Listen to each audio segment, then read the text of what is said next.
જૂનાગઢ એસઓજીની ટીમે આંતરરાષ્ટ્રીય નશીલા પદાર્થના રેકેટનો પર્દાફાશ કર્યો છે. આ ઘટનામાં પોલીસે થાઇલેન્ડથી લાવવામાં આવેલ 3.160 કિલોગ્રામ પ્રતિબંધિત હાઇબ્રિડ ગાંજો કિંમત ₹1.16 કરોડથી વધુના મુદ્દામાલ સાથે 4 શખ્સોની ધરપકડ કરી હતી. જૂનાગઢમાં નશાનો કાળો કારોબાર શહેરમાં પગદંડો જમાવે તે પહેલા જ એસઓજીએ તાત્કાલિક કાર્યવાહી કરીને એક મોટી સફળતા હાંસલ કરી છે.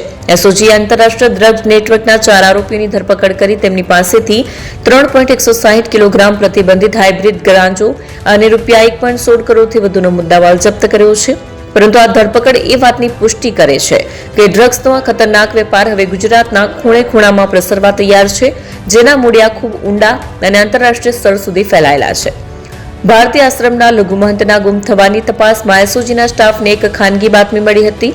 બાતમી મુજબ મુજાહિદ ખાન પઠાણ, જહાંગીર શાહ સાહમદાર હુસેન પઠાણ અને ધવલ ભરાડ સફેદ કલરની ટોયોટા ગ્લાન્ઝા કારમાં હાઇબ્રિડ ગાંજનો જથ્થો રાખીને વેચાણ કરવા માટે ગ્રાહકોની શોધમાં હતા.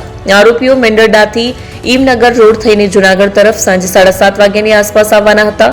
બાતમી મળતા જ એસઓજી દ્વારા વોચ ગોઠવવામાં આવી અને શંકાસ્પદ સફેદ ગ્લાન્ઝા કાર આવતા પોલીસે કોર્ડન કરી તેને રોકી કારમાંથી ધવલ કાળુ ભરાડ, હુસેન નાસિરભાઈ તુર્ક, મુજાહિદ ખાન, રિયાઝ ખાન યુસુફ, જહાંગીર શાહ, રજાક શાહ સાહમદાર નામના 4 આરોપીઓ ઝડપી પાડવામાં આવ્યા હતા.